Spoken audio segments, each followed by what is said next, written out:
My name is Courtney, and this is my This Is Me series.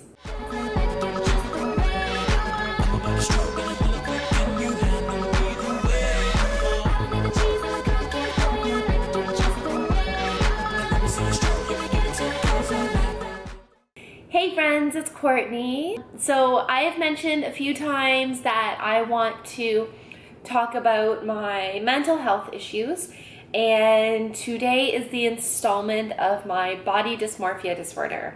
So this is my vulnerability series called This Is Me, and here I am. In this series, I want to talk about my body dysmorphic disorder, or BDD. I'm going to talk about what it is, what it does, why I have it, and how I'm dealing with it. So let's dig in. I have a bunch of notes, so if you see me looking over here, this is why. I want to try and stay on topic as much as I can. So what is body dysmorphic disorder? BDD is an anxiety disorder that causes a person to have a distorted view of how they look and spend a lot of time worrying about their appearance. I find this is extremely common in the fitness industry, and I would say mostly with figure fitness competitors. Even though I don't fall under that category, I definitely feel like I have it. What does BDD do? It causes people to become so fixated on self-inflicted flaws or self-created flaws that they may think people would judge them on or notice when it's more just in the person's own mind. So example, sometimes I feel like I'm not lean enough or I'm fluffy around the midsection when my abs aren't as visible as, say, they were a few months ago. Yet I know some people would go through extremes just to look the way I do. And I'm not trying to be cocky at all when I talk about this. I totally get that some people think that I'm too skinny. I've been told that I look disgusting or I'm melting away, whatever the case is. But again, it's all in my own mind about how I feel that I look. And to me, it really doesn't matter what anyone else thinks other than myself. So why do I have BDD? I have a very obsessive and controlling personality. Example, growing up in high school and public school, I was always a group leader. I took on big tasks because I knew that if I did it, then it would be done properly. And not that I didn't trust people, but I didn't trust other people. I am in control of my own training program, and I try to be in control of my macros or my nutrition.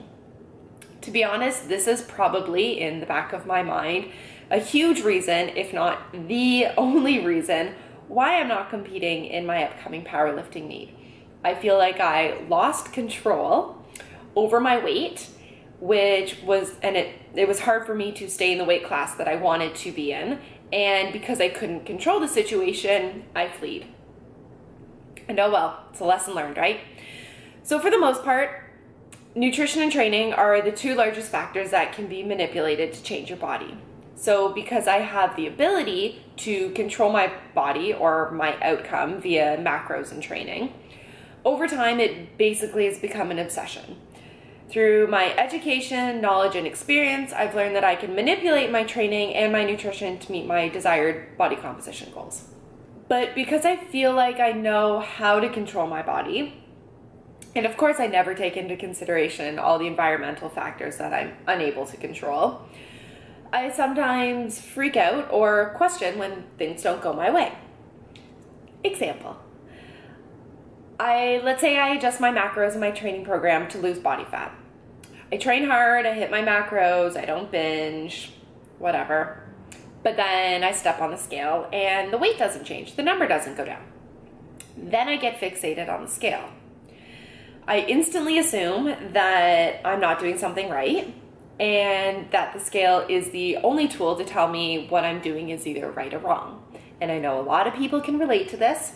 They think that they're doing everything in their power to lose weight or to change that number on the scale, and they step on it and the number doesn't change. So instantly they assume they're doing something wrong. Again, don't take into consideration all the environmental factors like the changes in the weather, the changes in the atmosphere pressure, other environmental factors that you can't control, how people react with you, etc., etc. So in the last 2 years, I've worked with 2 different coaches who have helped me to adjust and manipulate my macros. Neither of them has required me to step on the scale daily, and that's been my own personal choice. And as much as I know that isn't the only method, or for me, it's not the healthiest method of determining my progress, I do it daily anyway. And right now I feel like it's just a habit, and it'll actually bother me if I don't know what the number is daily, even if it's what I want or what I don't want. If I don't step on the scale, that's going to bother me more than if I do step on the scale and see a number that I don't want to see. Over the last few months, I've definitely gotten much better at not fixating on it and not letting it determine my mood for the entire day, but it's still there. So there were days where I would feel great and I would step on the scale and I'd be up 2 pounds, and instantly 7 a.m. my day's ruined, and that would dictate my mood and my feelings for the entire day. So I'm getting much better at not letting that one single number determine my happiness, determine my mood for the day, or determine how I interact with others. So basically over time, through my education and knowledge, I've learned how to manipulate my nutrition and training in order to achieve an ideal body in my own personal views.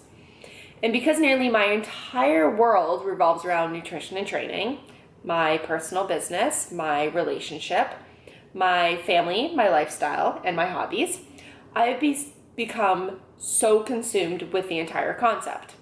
So the problem is, if I was to completely give up on tracking my macros, hitting certain numbers, and my training routine, if I was to give up all of that, I feel like my life would literally be a question. I would not know what to do otherwise. It has become the platform of what my entire life is based around right now. Problem? Yes. So how am I dealing with it and working on making this healthier for me? In one word, therapy. I used to be embarrassed that I was going to therapy, and now I totally love my therapist. I love going to the sessions. They're so lighthearted. They make me feel good, and I am totally not embarrassed, and I'm proud of saying that I go to therapy. I actually really enjoy the sessions.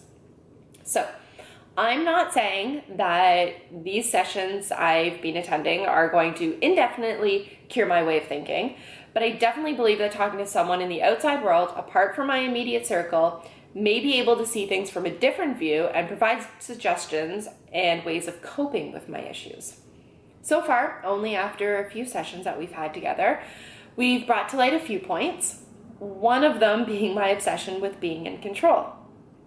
And it 100% makes sense to me. So one of the things we've recently talked about at the session is, who am I without fitness or nutrition? When I was asked that question, I was actually lost for words, which really isn't a good thing. This is basically how we solidified the fact that fitness and nutrition is my entire world. So the one thing that I'm currently working on and will be working on moving forward is finding hobbies that have absolutely nothing to do with nutrition or fitness that makes me happy. So I'm going to leave it at that. I am planning on working on some amazingly awesome hobbies over the next couple months, and if all goes to plan, fingers crossed, then there should be some really cool things that I'm going to be sharing with everyone soon. So yes, I have body dysmorphic disorder, and I am absolutely aware of that, and I'm definitely working on accepting and overcoming this mental health issue. Other upcoming installments of my This Is Me series that will include my seasonal depression and anxiety disorders. Thank you as always for your kindness, love, and support in everything that I do. Thanks for watching, and wishing you guys a strong and mentally healthy day. Bye!